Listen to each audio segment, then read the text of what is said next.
Aloha, everybody. I just want to welcome everyone to our Key 3 Fireside. And I'll go ahead and open us up with a prayer, and we'll go ahead and get started.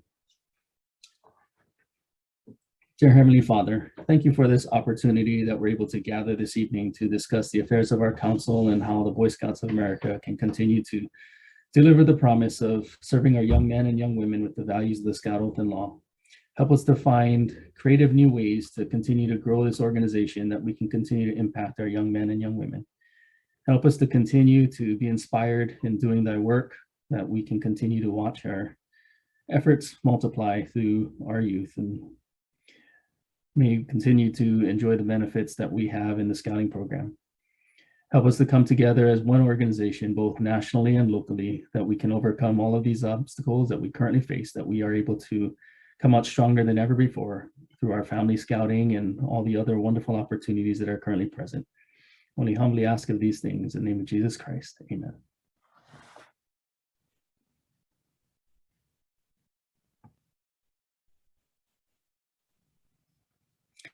So please feel free to ask questions in the chat. We'll be monitoring the chat. We have Paul Odom as well that will make sure that we're able to answer those questions. If you are able to answer them, we will also be able to answer questions in the chat as well. So we've got a lot of meaty topics to discuss. So in the question and answer section, I guess so. Okay. The biggest one that I think we're all curious to know about, and we literally the meeting is still going on, but Pat and I and Steve are literally just on a bankruptcy meeting that is still going on as we speak. But why don't we get into the bankruptcy discussion, and I'll turn the floor over to our council president, Pat. So good evening, everybody, and thanks for joining us. I see, more than 80 people joining us tonight. So thanks for taking an hour out of your time to chat with us this evening. I'm always humbled by the number of people who dial into these. So thanks for spending some time with us. Robert's right. We literally just hung up on a meeting that was still going on with an update on the bankruptcy by the head of our ad hoc committee. The process is still ongoing and progressing as you would expect. There's some important milestones that are coming up. And a bit of it is fairly technical. So there was a hearing that just concluded earlier this week about the restructuring agreement itself. And the judge is in kind of deliberation herself, considering all of the things that she heard as part of that hearing. So she'll come down with her decisions about the restructuring agreement in the next few days, hopefully by the end of this week. But it's possible that she'll take the weekend to think about it as well. After that, the next step is for a disclosure statement hearing itself. So that's a really important one. That the next step there, that's the plan itself. It's the approval of the holistic plan for restructuring and everything about it.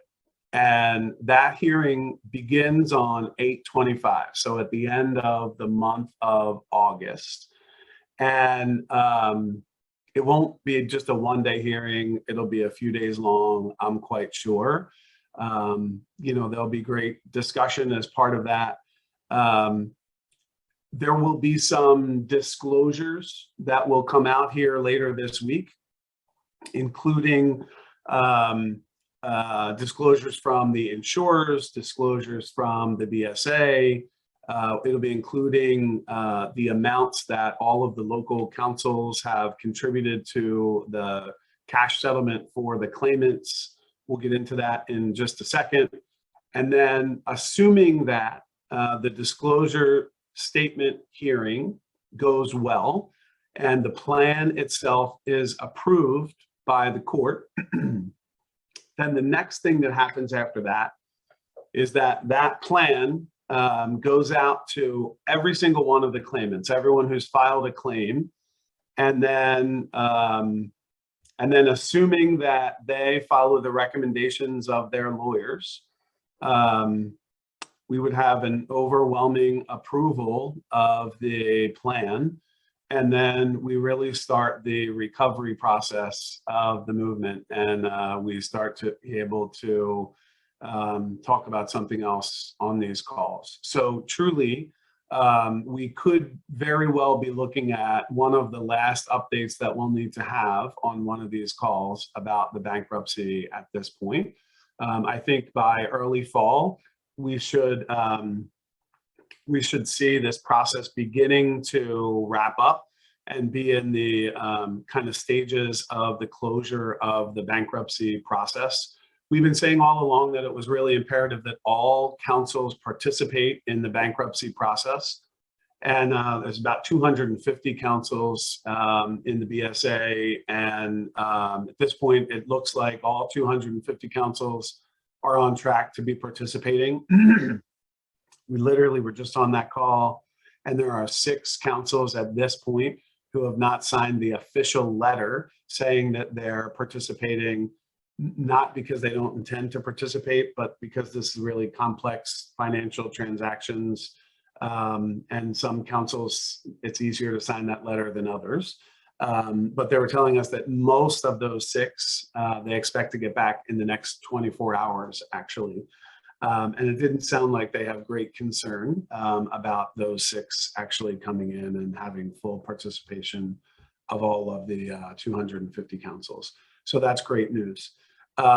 We did earlier this summer vote as an executive board, the full board, to approve the Delmarva Council portion of the settlement. So you'll hear in news reports in the coming weeks. It's still a bit too early for us to talk about it in detail on this call.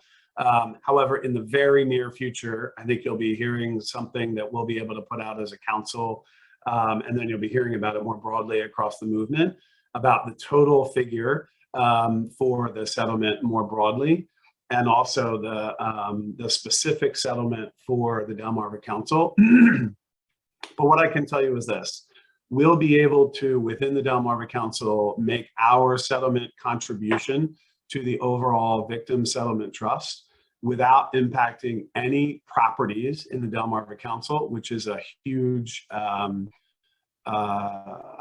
victory. There are a lot of councils, unfortunately, who are able to participate in the settlement only through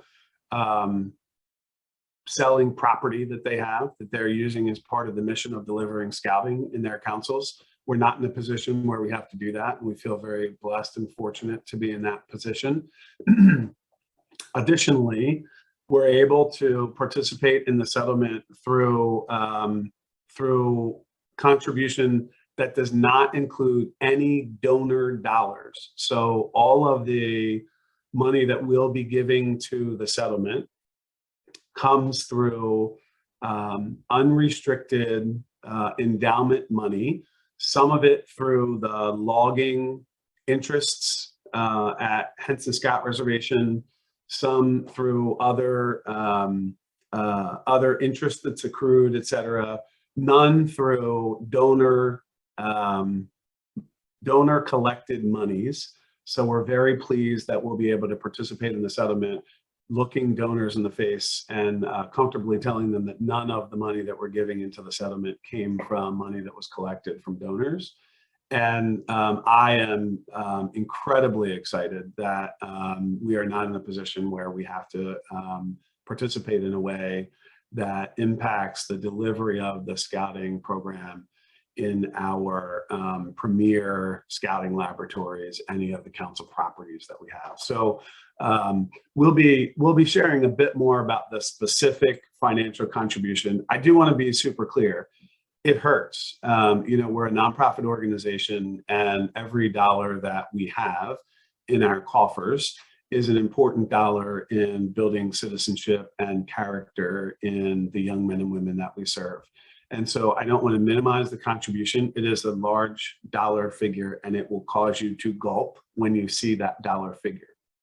So I don't want to minimize it, but we stand on the shoulders of men and women who have had incredible financial prowess, who have sat on the board of this council for many years and have made some smart choices and have put us in a position where we were able to participate in the settlement in a way that that enables us to continue delivering the promise of scouting and rebuilding our endowment. That does not mean that we're not going to have to work really hard in raising funds to build that back up, because it absolutely will be hard for us to do that. And we're going to need all of you, and we're going to talk about that in a little bit. We're all going to need to band together to start building back the bank that we have in order to continue to have the legacy for future generations. But we were able to participate in the settlement in a way that I think will make all of you proud, in that we continue to deliver scouting in a way that will not have a significant impact, and also that participates in the settlement in a way that we believe will treat victims in the way that they should be treated as part of the settlement. So, Robert, I think those are probably the most salient points about the bankruptcy. I'll turn it back to you. We have a number of charter organization representatives on the call tonight as well, Pat. Yeah, sorry, I did forget something incredibly important about the bankruptcy, and that is that part and parcel to settling the bankruptcy is the protection of our chartered partners. So the local committee, the ad hoc committee of local councils, has made it crystal clear that a fundamental tenet of our agreement for settlement is that the chartered partners will be protected as part of this settlement. And there are still some work to be done on fully hashing out exactly how that will work. And in fact, part of the call that we were just on, they were going to talk about that. And unfortunately, we had to drop off before we got to that part. So I was hoping they were going to talk a little faster so we could have a bit more of a detailed update on this call for you about that. And then that just didn't happen. But we continue to hear very, very consistently on these calls that if there is not protection of the charter partners, we're walking away from the deal. It is that important for us that the protection of the charter partners has to be a part of the deal, or there is no deal. So it is very clear that the men and women who are at the negotiating table have the interests and the protection of the charter partners first and foremost in their mind.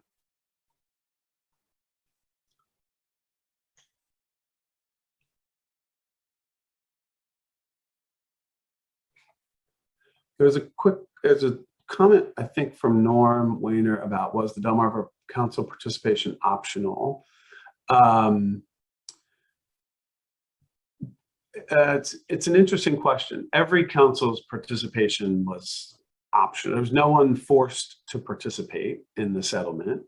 Every single one of the councils is an independent 501c3 and has an independent board and could make an independent decision about whether or not to participate.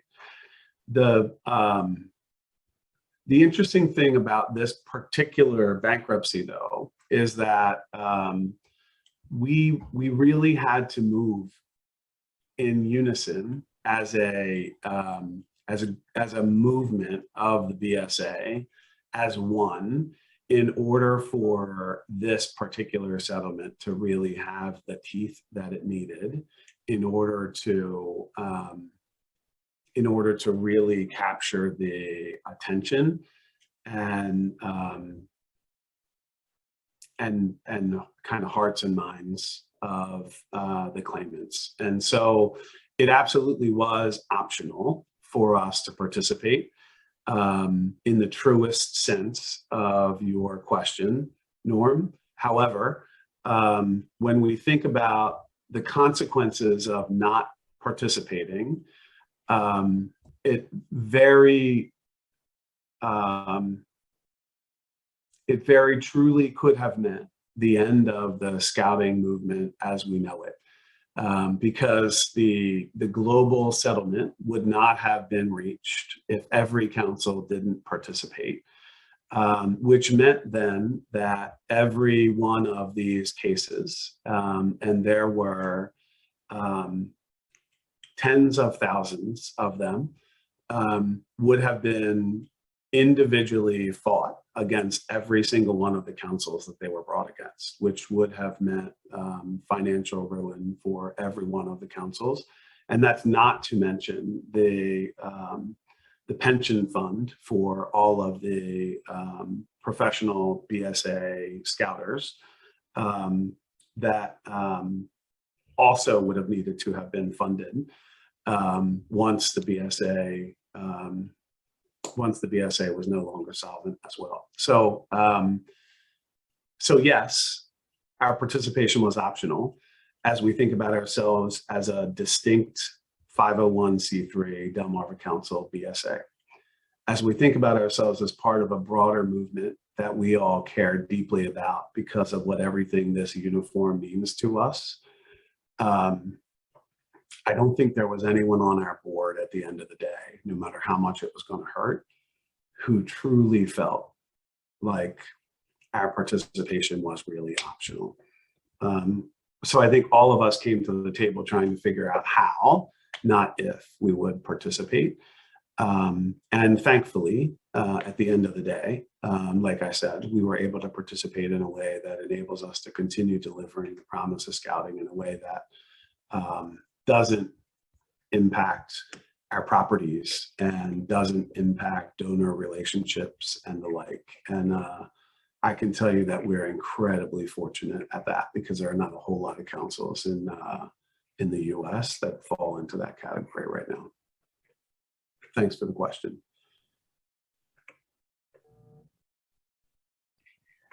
If other questions come up, we'll be able to address them as well, but we'll continue on with our agenda. After hearing from Pat on our bankruptcy, we'd like to talk kind of our council budget and to share some of that. Steve Small, the council commissioner. Sure, thanks, Robert. And thanks everyone for being on. This kind of dovetails to what Pat was speaking to. You know, like many of our scouting families in 2020, it was a tough year for our council. The dual financial challenges presented by the pandemic and the bankruptcy made life difficult. Our budget's funded from several sources: camping revenues, large fundraising events, our Friends of Scouting campaign, popcorn sales, and some other sources as well. This funding is critical so the council can provide programming and services that we all enjoy. Whether it's visiting one of our well-maintained camps, calling the office with questions for our knowledgeable staff, or visiting with your district executive, all these things are funded by our budget. Some of our units support our council by participating in our annual popcorn sale and by making their families available for Friends of Scouting presentations. To be honest, though, we need all of our units to kind of join in with that. Other than the insurance recovery fee we charge during the recharter season, our budget relies heavily on the generosity of donors to fund the programs. Our Friends of Scouting campaign leverages every level of scouting. Our professional staff, our executive board, and our district committees have high participation rates. We need that same kind of participation for our units. Tonight, we're asking every unit to commit to participating in the Friends of Scouting campaign, both in 2021, if you haven't already done so, and beyond. A presentation at a PAC meeting or a troop court of honor, where most families would be in attendance, would be the best place for that to happen. And I'm sure your district executive would be happy to help you schedule one, even this fall. We also would strongly consider, ask you to consider making the annual popcorn sale your primary fundraising event. We have units in our council who fund their entire program year based on a really robust popcorn sale. Now, we understand that some units, a few of those, already have plans in place, but we ask that you at least make the popcorn available for your families. The online popcorn sale is a great entry point into the world of popcorn, and it takes very little effort on the part of the units to make that happen. That popcorn is shipped direct to the purchasers. And I think you'll find a well-organized popcorn sale can be a powerful tool while you build your unit's program budget for the year. So as Pat was saying earlier, as we band together, as we come out of bankruptcy and pandemic, we need to all work together to try to make scouting in Delmarva even stronger. Any questions on that from anybody, or anything you would like to add, Pat or Robert? I was answering some questions in the. Oh, okay. I don't recall if I heard while I was answering questions if we addressed our council fee and how we are currently holding the ground. Well, I did discuss that. Our council fee is based on our insurance, and that's where it's been for a long time. There is an opportunity through the national recharting process to charge up to the same fee that the national office charges as a program fee. But right now we decided that we did not want to create additional barriers to join scouting and try to rely on the generosity of our families and our staff and our board to keep this going. So that's where we've landed with that over our discussions over the last couple of years as this has become available.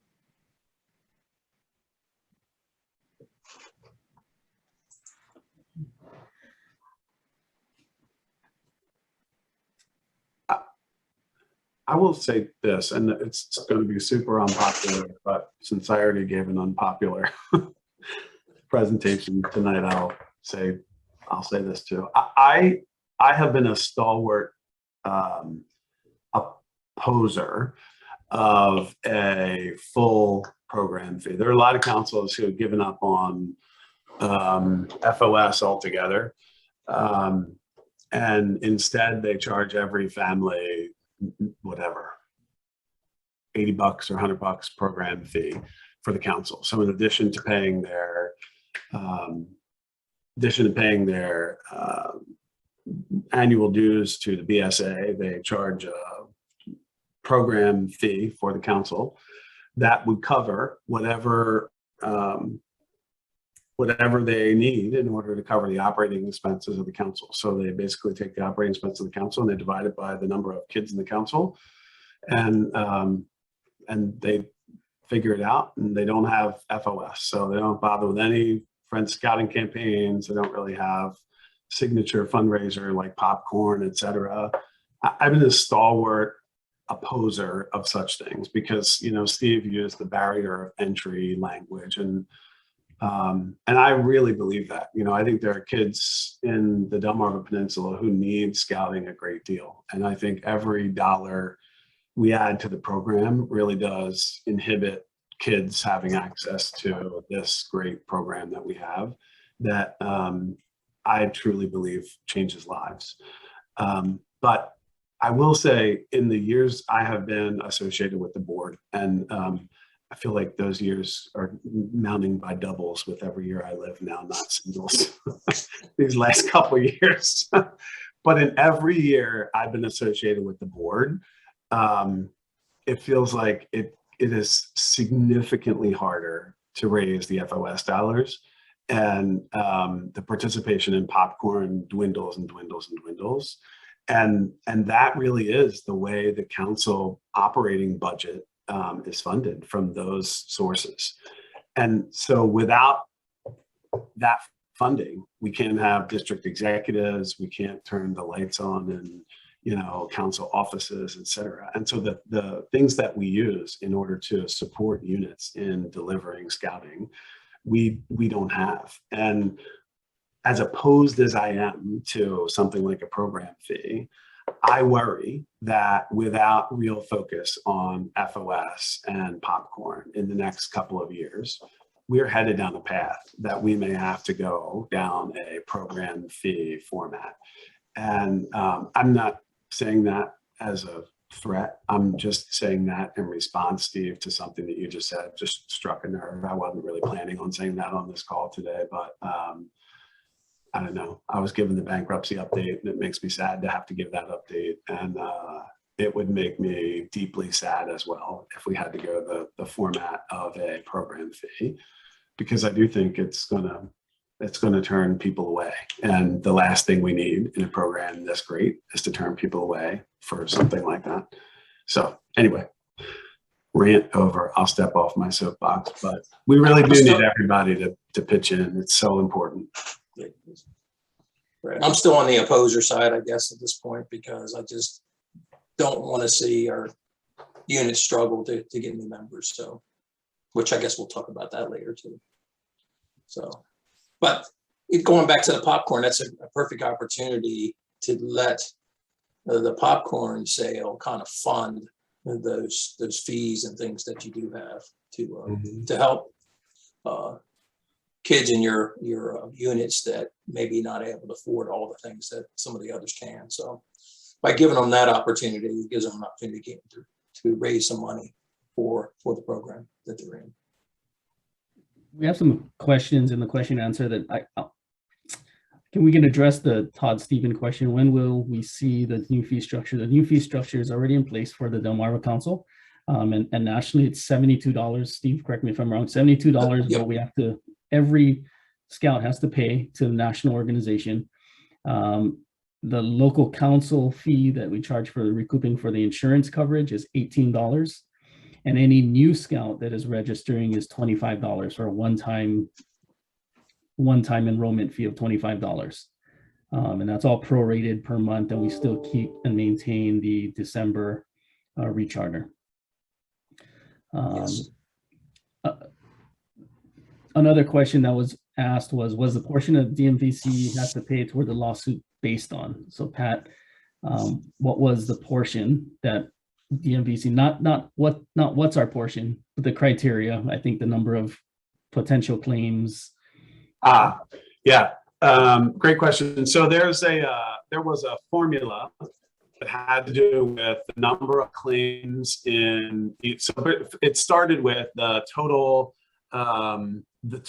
amount that we needed to fund, and then that was divided by the number of councils that we had participating. So there's a total pot, and then you divided it by the number of councils. And then there were basically a number of criteria that basically added to or subtracted from the amount that you owed from that initial assessment. And some of those things included number of claims that you had, the aggressiveness of the statute of limitations in the state or states that your council operates in, the cash position of your council, overall liquidity of the council, factors like that all weighed into what the council's contribution was. And then there at the end, there was a factor that was called bridge the gap, which basically was a kind of a truing up mechanism, which ensured that larger, more financially secure councils didn't unintentionally disadvantage smaller, less financially secure councils who may have had smaller claims. And so all of those factors were put into kind of a formulary and uniformly applied to every single one of the councils.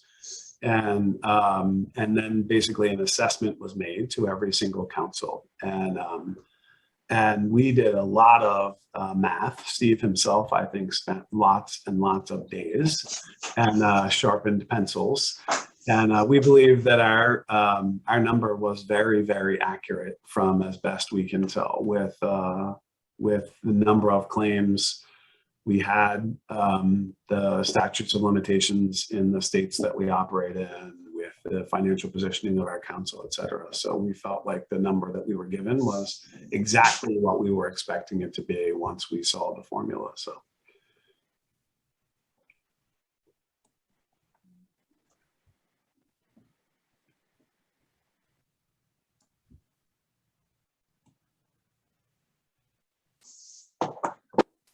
Okay. Why did the insurance go from $1 per scout to $18 per scout? Keep hearing the recoup fee when it's discussed. So I can say that it's been a long time since it was $1. That has gone up over time, over the last, I think, 4 years. But just like everywhere else, insurance has got more expensive. And in light of the bankruptcy against the BSA and the abuse cases, the liability insurance has gone up dramatically over the last couple of years. So we took a hard look at what to charge, and we looked at numbers much larger than the 18 and a little less than the 18. But at the end of the day, when we take our insurance related to our operations, the $18 seemed about fair. Now it's probably a little low now since we have less scouts than we had when we did the calculation, but we decided to leave it alone this year. It didn't change from last year. So I was asked to talk about popcorn. Steve did a wonderful job already talking about the importance of popcorn, but just to add in, this is probably our biggest win-win as an organization for us to make our budget, but also to make a unit's budget. Speaking from a lot of experience from sitting and standing with my kids in front of the stores for countless hours every year, it is a wonderful fundraiser.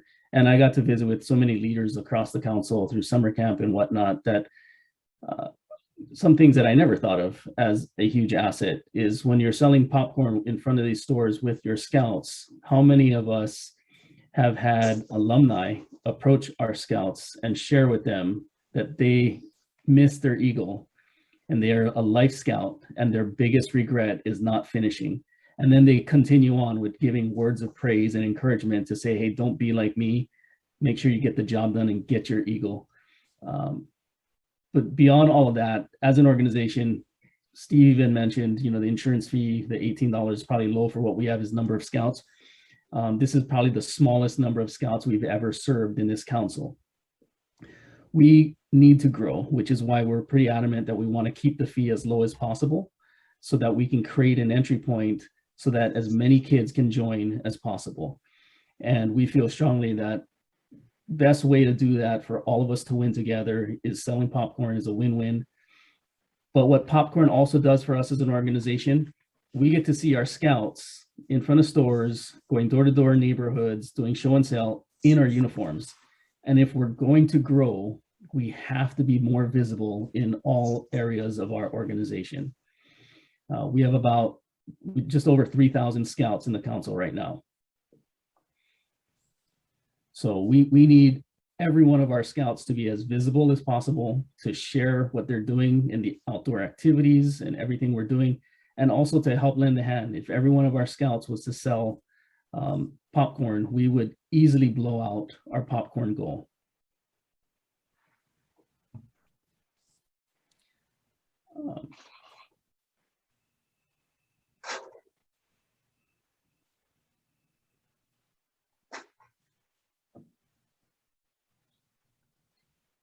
So there's a question about popcorn best suited for the packs and how to understand stepping back on the pack program without stepping on the pack since we operate in the same neighborhoods.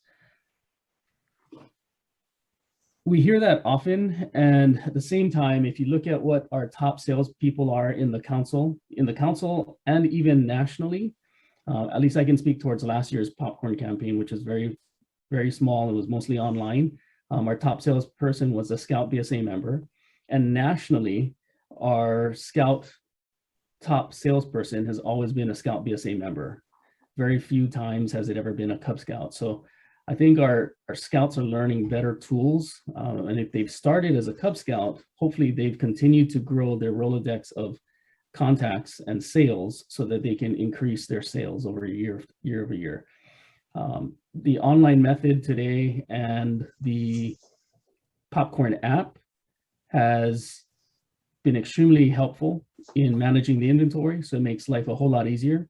So we encourage all of our parents and volunteers to sign in and log in and become a member of the DMVC Popcorn Forum on Facebook. So again, DMVC Popcorn Forum on Facebook. And it just gives us an opportunity to respond and answer questions live, real time, trade inventory and things of that nature for all of our Scouts and leaders and getting in front of the storefronts. Have we considered different fundraisers other than popcorn? We have not had too many other opportunities that National has endorsed or allowed us to sell as a council. The other thing that have seen other places do is the coupon books or Scout camp cards that have gone. But I can share that some of those camp cards, having sold them, depending on what the price point is, yes, popcorn is more expensive, but just remember it is a fundraiser for us, and we actually make a lot more selling popcorn per hour net to the Scout than what we've been able to do in years past with Camp Card. That's not to say we can't do Camp Card, but the whole purpose of it being a fundraiser is to generate as much revenue for as little time as possible.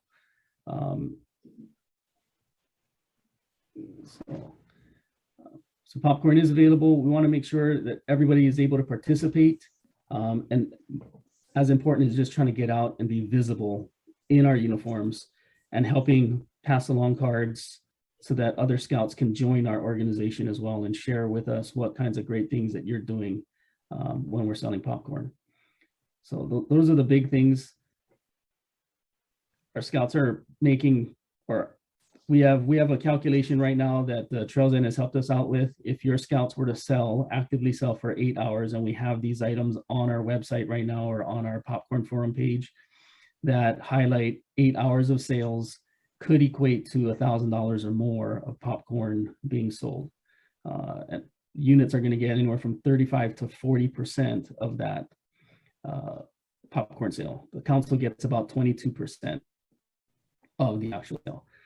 Realistically, we're asking our units to participate. If you do 8 hours, we hope to project that each of our Scouts can sell $1,000 in that 8 hours time, especially if they engage and incorporate the online component.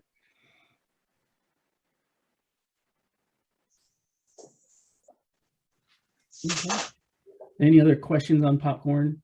We do have, can't emphasize enough to please, I'm putting it in the chat, go to the DMVC Popcorn Forum page on Facebook. That's really where we're sharing a lot of the information on all the sales and other items, and we can respond live there.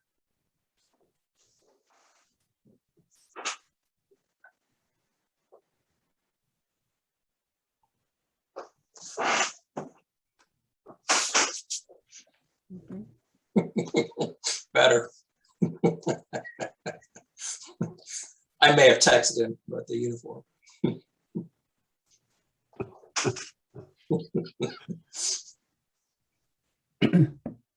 So have no other popcorn funds. There were a couple questions, Robert, in the Q&A. One was about secure pickup location for Newcastle County.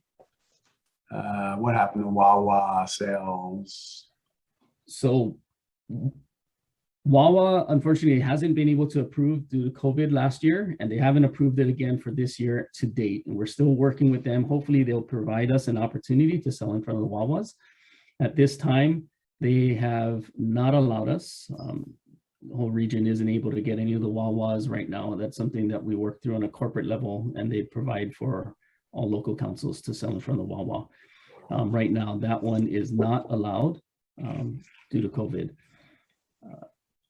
Do you have scouting info to show or give out? Yes, we have lots of scouting info, recruitment cards, pass along cards. We have banners and other opportunities that you have that we could put out or you could take with you for your popcorn sale to share and sell popcorn, including pop-up tents if needed, especially if you're going to help promote scouting to join scouts.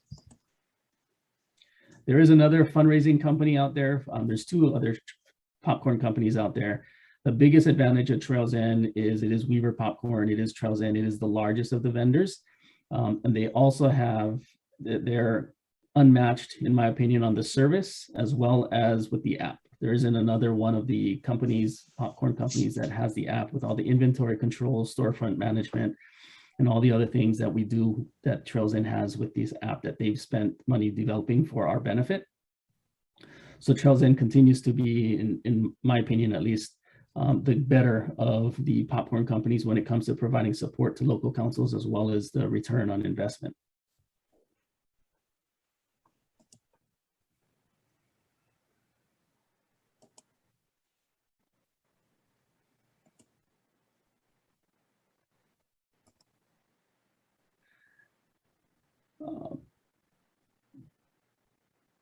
There's another question, Paul. I don't know that I've got an answer to it yet, if we've been able to secure our Newcastle County distribution area yet.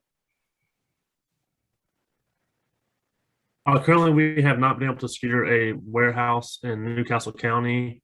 So we are going to be working with our district executives and as well as our the units who have ordered popcorn to deliver that as close as we can to you. We'll be looking at getting into a parking lot of a church or a business and just assigning a time for you to pick that popcorn up. If we get a warehouse before then, we will let you know. But that is the game plan we're looking at right now, is working with each unit on a case-by-case basis.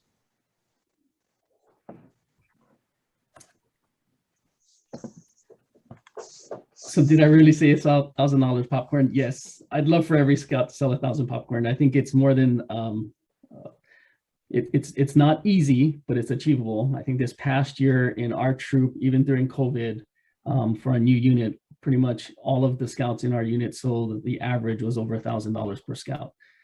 So I know it's possible, and this is Scout BSA. We had a Scout BSA troop for boys and a Scout BSA troop for girls. It's not easy, but it's possible. But we really would like for every scout to participate. Whatever they can sell is great. There are different incentive levels. There's 2 levels right now that if they're participating and they sell, Paul, correct me if I'm wrong, $350.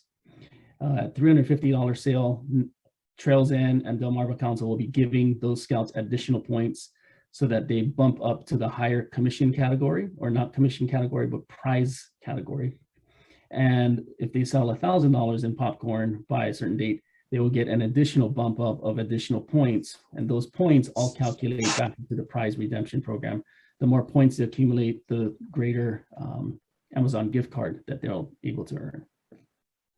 Yes, and that deadline for those incentives are October 1st, $350 sold by October 1st, and you'll get an additional 150 bonus points, which will be added to your account on November 1st.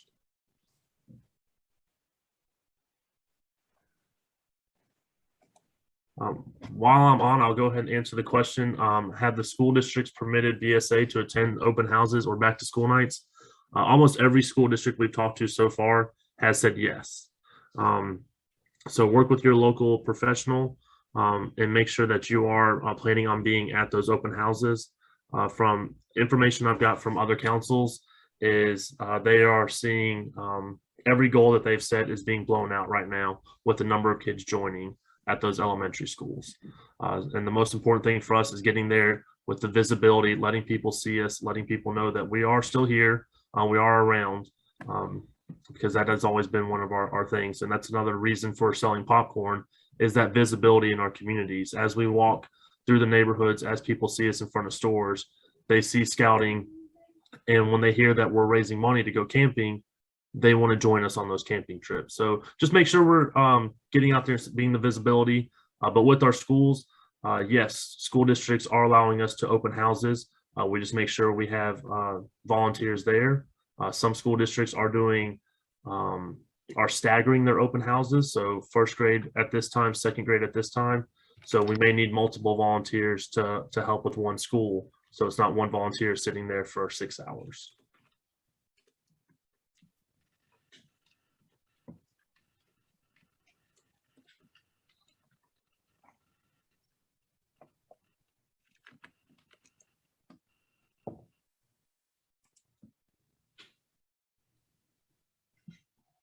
Well, I think we could probably talk about popcorn all night long. However, we promised you guys we'd be done at 8. So I think we better move on to the next topic, fall membership growth. So Steve, I think that might be back to you. Yes, so interesting. So we kind of dove into it a little bit. You know, it's really exciting to see units out scouting again after a year of sitting around and virtual meetings, canceled meetings and activities. So as you can imagine, the last year was pretty tough for membership growth since we weren't able to get into schools. But this is a new year, and it sounds what Paul's telling us that there are schools that are opening up, and hopefully some of our school access issues are going to be behind us. You know, membership growth in our movement relies on multiple things. First, you know, we want to retain the scouts and units that we have today. We obviously are going to recruit new members, and the other thing is to start new units. You know, youth retention is impacted by so many things. The commissioner's service spends a lot of time looking at what keeps kids in scouting, and the major things are communication between the unit and the family, the quality of the program. There's some financial considerations, and the competition for the free time of the youth. What we did learn during the pandemic was that units that met regularly in person, even if they had to be really creative about it, were way more successful than the ones that were strictly virtual or not meeting at all. In fact, it was really clear that the units that didn't meet struggled to kind of regather and start back up again. It looks like we have good access to schools, but I still think recruitment needs to look a little different than it has in the past, not totally relying on school nights and back to school things. There's all kinds of alternative strategies, unit recruitment fund days, pop-up recruitment at community events, signups like sports teams do. I know in my neck of the woods, when it gets to be Little League season, you see signs at all the major intersections, and they've got a date and a time where people come to sign up, and we can do those kind of things as well. Let me know that the council has a bunch of new marketing materials available for you, including several different types of banners, some sale signs, which I actually hadn't asked what that meant. So those kinds that kind of flutter in the wind. I never heard them called that. Posters, yard signs, door hangers, and of course flyers. Another important thing that you can do is update your beascout.org information, so that when people look online for local units, they get the correct information. I know last year we struggled to connect potential new members with units because the information just wasn't up to date. You're also going to notice that there's a push to start or restart some units. Over the last really 10 years, we've seen a bit of a decline in the number of units that we've had, and there's all kinds of reasons for that. But there's willing charter partners out there that had units. There's more opportunities to start scouting BSA units for young women, both as standalone units and as linked units to existing unit troops. So there's all kinds of ways that we can add additional units. So you'll probably be talking to your district executive or even Paul about areas in your neck of the woods where potential new unit can be started. And it's not like we're not trying to create competition for an existing unit, but there's a lot of opportunity to add additional scouts that we're not reaching today. We hope that every unit will develop a formal recruitment plan for both youth and adults. The best time to ask an adult to get involved in scouting is the same second that their child signs up. I remember recruiting for my Cub Scout pack years ago, and I kept just as many applications for adults as youth. And my main thing is, why wouldn't you want to be a leader for your child in this program? It's awesome. So if you need help putting a plan together, or you need some of these materials, please reach out to either your district commissioner or district executive. So I'll kind of condense that a little bit, being I want to keep you to your hour promise there, Pat. Left you 6 minutes to whatever the rest of the agenda looks like. Well, that's an important topic. I don't want to shortchange. No, I know. But we have sprinkled membership throughout most of this discussion, so it's awesome. We have indeed. Excellent. Well, let me hit on the very last topic, and then we'll take the remainder of the time for questions and answers. I have the dubious honor of sharing with you guys the great news about the opening of a new scout shop in the council. You all gave us the gift of feedback. One of the great parts about being in the Key 3 is that people give us a lot of feedback, which is awesome. There is never a week goes by where I don't feel like I know exactly what people in the council are thinking, because you guys are great about sharing it with us. And when the Scout Shop in Wilmington closed, you definitely shared with us that that did not make you the happiest people in the world. And while you've been able to get some scouting supplies from the Dover Army Navy store, you've been telling us that it just isn't meeting enough of your needs. They're not carrying enough inventory to meet all of your needs, especially in peak seasons, and ordering online isn't giving you everything you needed either. So you asked, we listened. Tomorrow, there'll be a soft opening of a scout shop at Acridge Scout Reservation. It'll be open in the afternoons from 2 to 6 p.m., Monday to Friday. And coming soon on Saturdays from 10 to 2, there'll be some sort of a grand opening event on September 1st. So the shop formally opens in September, kind of just in time for fall recruiting and fall program launches. But again, soft opening tomorrow as well. So soft opening means we're going to be getting the kinks out on you between now and the end of the month. So go easy on the guys that are working in the store between now and the end of the month. But grand opening in September, so everything will be perfect, perfect by then.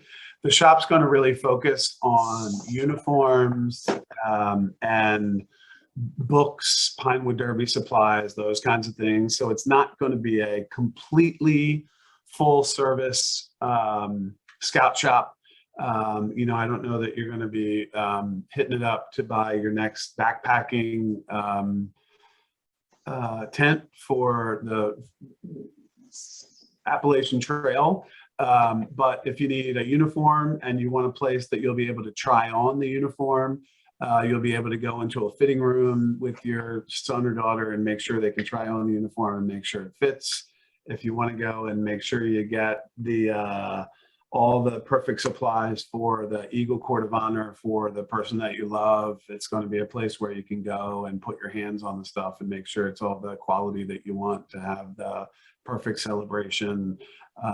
You know, the books and program supplies that you really wanted to get your hands on in the Wilmington Scout Shop will now all be available to you in the Dover Scout Shop at Acridge. And of course, all of the advancement materials and recognition supplies that were already available to you at Acridge will still be available to you. And the team has done a beautiful job of setting up Ackridge. It's in the main activity building at Ackridge. I thought we had some pictures to pop up. Robert, are you able to pop those up or no? Team's done a beautiful job. Basically, they've taken that activity building, broken it into, taken about half of the main room of the activity building and made it into the scout shop, leaving the remainder for the portion of the room where the district executives work. So that's still there. And then there's a nice conference room on the other end. So boards of review and things like that, that's still district committee meetings, small trainings, things like that happen in the room will still be able to happen there as normal. And we'll be able to more effectively utilize that space. No pictures, Robert? Lisa, Oh. you get the pictures up. Sorry. That's all right. You can use your imagination. It looks lovely. There was a posting on Facebook It earlier was posted today. on Facebook. That is Shelves correct. with rows of pants, shirts. Looks very nice. Anyway, stop on down there, say hello. They'll be sewing on patches like they did at the Wilmington Scout Shop. That was nice, nice service that people said they missed.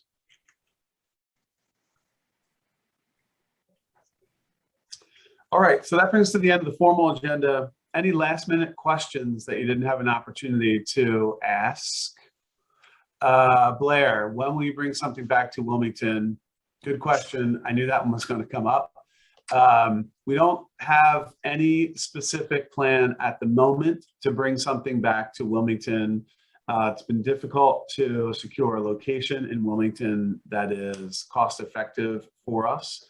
It doesn't mean we don't have an intention to continue to look at that. It just, as you know, has been a very difficult financial time for not just us in the nonprofit world, but for families and businesses and everyone in the last 18 months or so. And so, you know, we, like many families and many businesses, have had to make some really tough decisions over the course of the last 18 months. And one of the toughest was closing the Wilmington Scout Shop.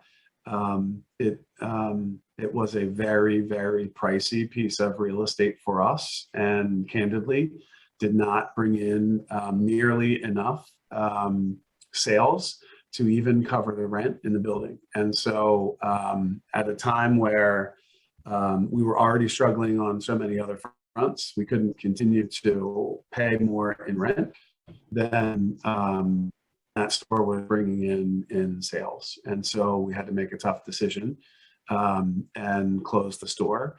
And we thought that online sales coupled with the Dover Army Navy store was going to meet needs. And we heard plenty of feedback that it wasn't. So we're going to hope that this Ackridge Scout Shop bridges some of that gap, and we'll see how we do there. We've not ruled out Scout Shop in the Newcastle County area, but at this time, there's no specific plan for one. We have looked at a couple different locations for a Scout Shop, but we haven't yet found a way to make that work in Newcastle County with the current budget considerations. But again, we haven't ruled it out either. So I don't want to skirt the issue, but I don't want to make you a promise I can't keep. I don't want to write a check I can't cash quite yet either. Blair, thanks for the question.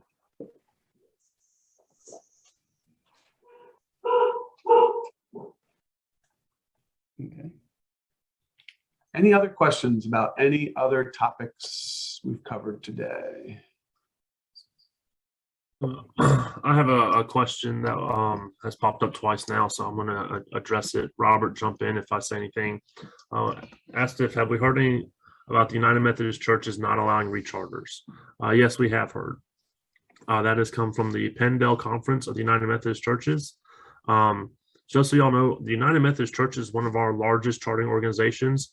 So the national office has a direct relationship with the United Methodist churches and their leadership, their national leadership as well. What we've heard locally, what we've talked to, we talked to several churches last year. And if your church is one of those that's considering it, please let us know immediately so we can go talk to their pastor and their board so we can let them know everything that we know, as well as anything the National Council. We can get them involved as well. So far, we have not lost. We've lost, I believe, it wasn't two. We got one of them back. So far, we've only lost one organization, and we were able to quickly fill that pack and troop and find another charter organization in the same town, only a mile away, for that unit to continue to be a pack and troop. So we are here to help with that. If you know your church is thinking that, if you're sponsored to a United Methodist church, please let us know immediately. But yes, we are monitoring that situation and staying on top of it, and here to help any which way that we can.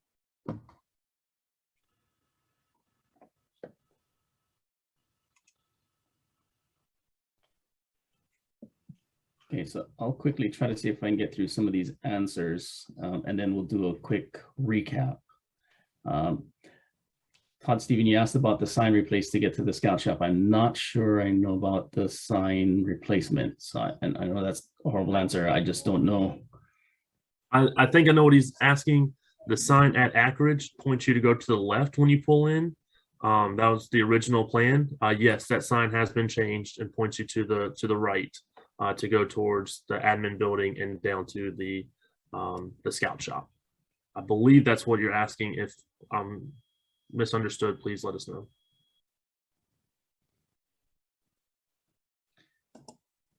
Right now, we'll still look at sending mail advancements out to those units. I'm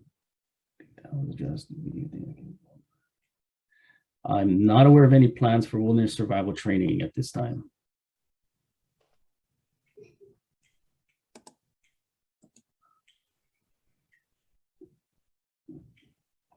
Rodney is something that we can look at. Bruce, see if we can provide something up at Rodney. We'll have to look at that.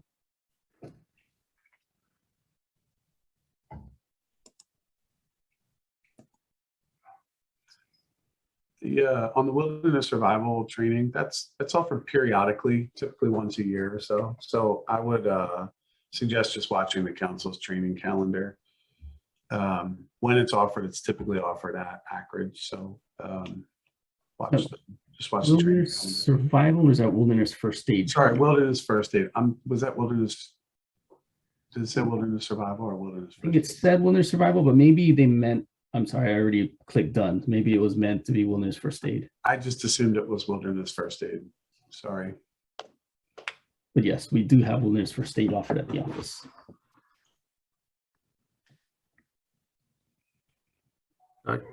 Carol is doing great. She is still running office from her home, but she comes into Anchorage once to twice a week. Thank you for your concern, Robert.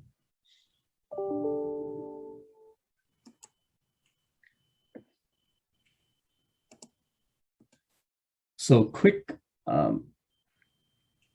update as best we can. So George, we don't have calendar books. We do have, and we can email you a printout of our, so Paul, if you could get George the PDF copy of our calendar.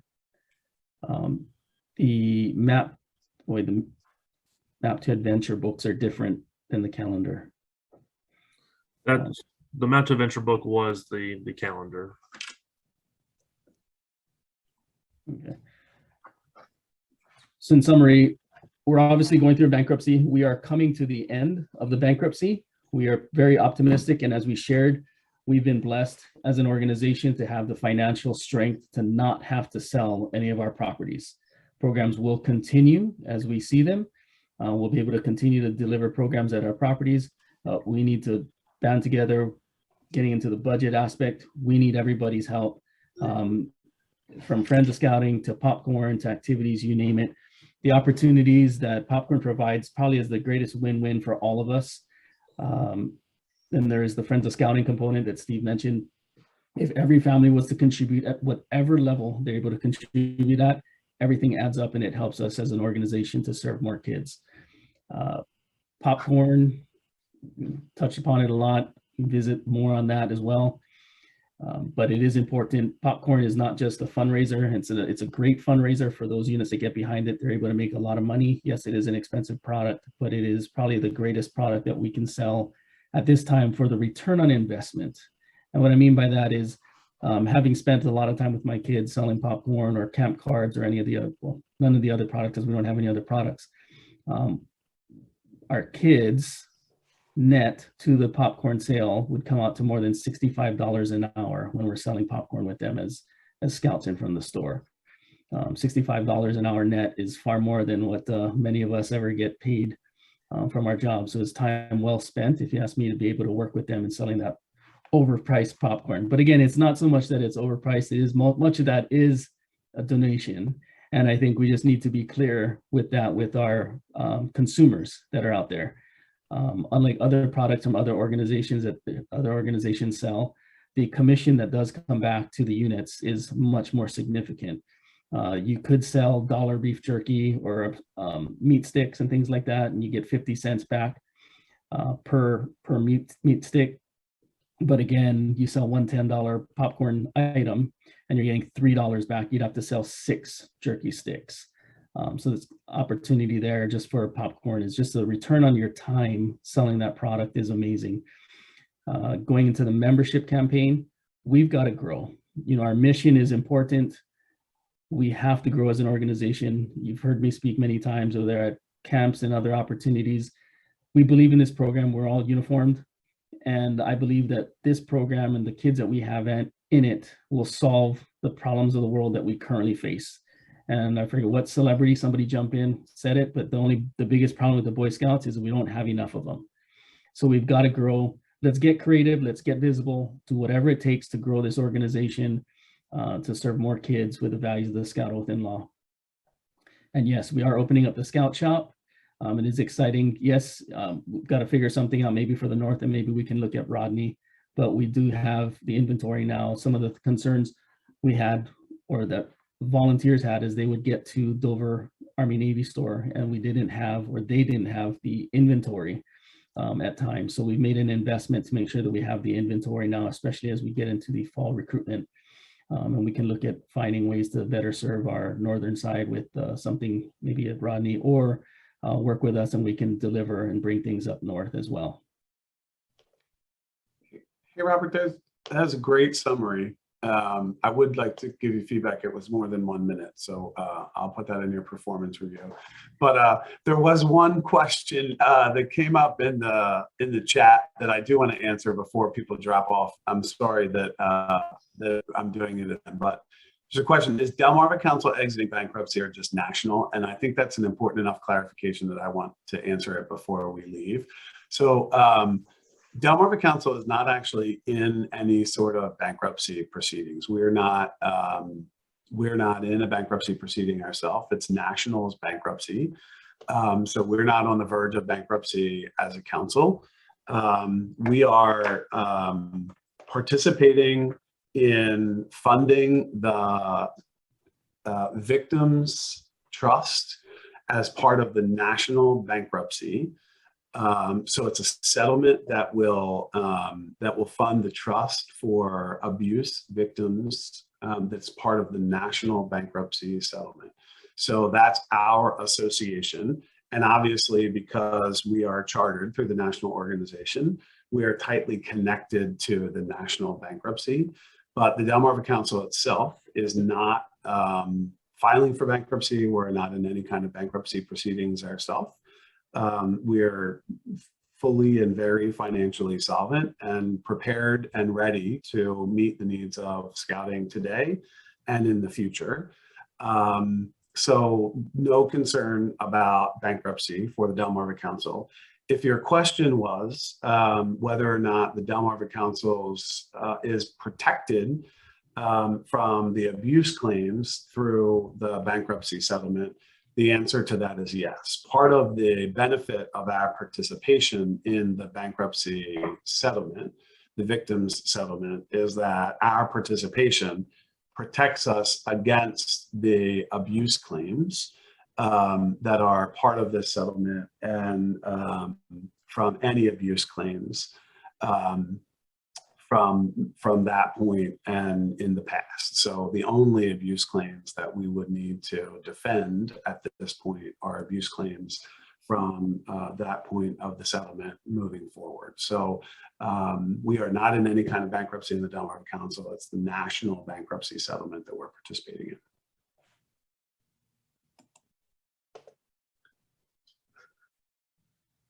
Paul took down the questions, so he shut us up. So I guess we better say goodnight, everyone. Thank you for all you're doing for scouting. We really do appreciate everything you do. Here's to a great fall recruiting season. Enjoy the rest of your summer, and good luck as you ramp up for the fall. Take care, everyone. Great. Thanks, everyone. Thank you, everyone.